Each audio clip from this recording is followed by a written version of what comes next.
Imagine waking up one morning and realizing your savings are now illegal. Not counterfeit money, not stolen money, but gold. Gold you bought legally. Gold you trusted. Gold your family saved for decades. In 1933, this actually happened in the United States. The government didn't ask citizens to cooperate. It ordered them, give up your gold or face prison. This moment marked one of the most shocking financial decisions in American history. America was collapsing. The Great Depression had destroyed confidence. Banks were shutting down across the country. People rushed to withdraw their money. Entire life savings disappeared overnight. Paper currency felt unsafe. Banks felt dangerous. So Americans turned to something solid: gold, gold coins, gold certificates, physical wealth. Gold was not just money, it was security.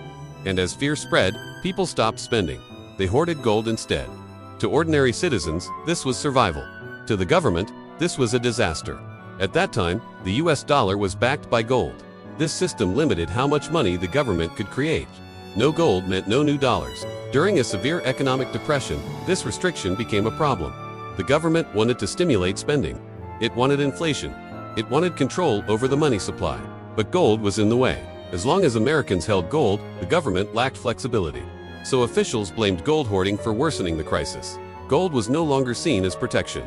It was labeled an economic threat. When Franklin D. Roosevelt became president in 1933, he faced an economy on the brink.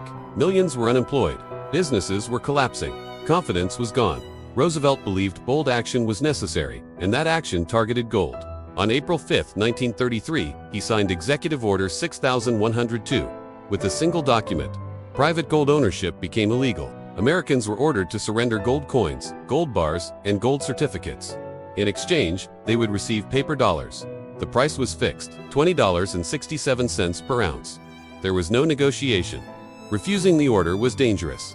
Violators faced up to 10 years in prison. They could also face fines worth hundreds of thousands of dollars today. For the first time, saving money became a criminal act.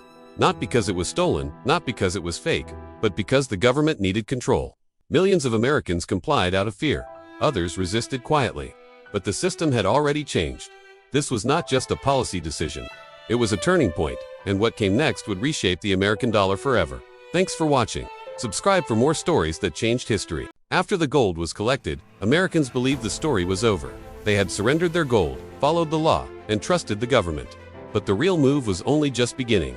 Because once all that gold was safely locked away in government vaults, the rules quietly changed, and almost no one noticed. Before 1933, gold was officially priced at $20.67 per ounce. That was the rate Americans were forced to accept when they handed over their gold. But in January 1934, the government did something extraordinary. It raised the official price of gold to $35 per ounce. There was no public announcement, no compensation for the citizens who had turned in their gold, and certainly no option to reverse the deal.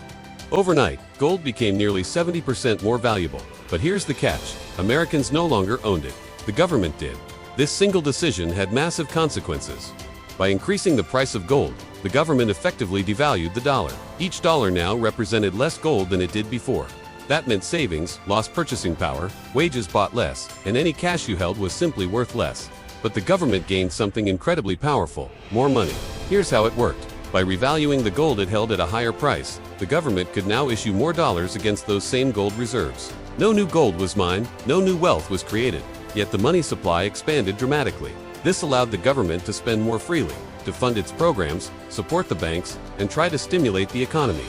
Inflation was no longer an accident. It became a deliberate tool. For ordinary Americans, this felt almost invisible.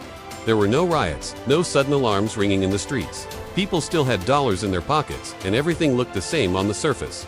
But those dollars were being quietly weakened from within. Anyone who had saved their money in cash paid the price. Anyone who had surrendered their gold lost out on all the future gains. The transfer of wealth had already happened, silently and efficiently.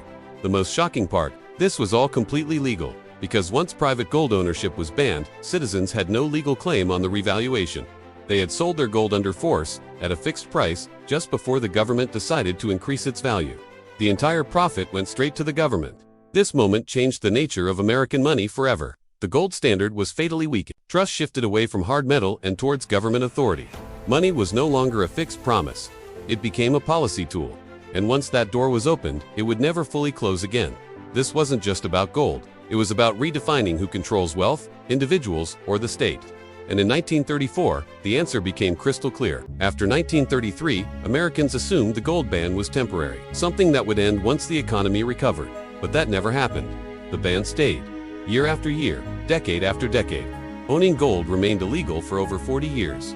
Throughout the 1940s and 1950s, the U.S. economy recovered. Factories reopened. Jobs returned. America emerged as a global superpower. Yet the gold ban remained in place. Citizens could own homes.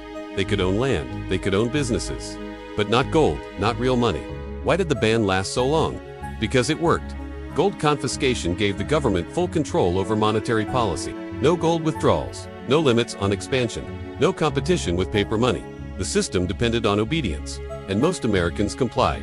Many younger generations never even questioned it. Gold ownership faded from memory. By the 1960s, pressure began to build.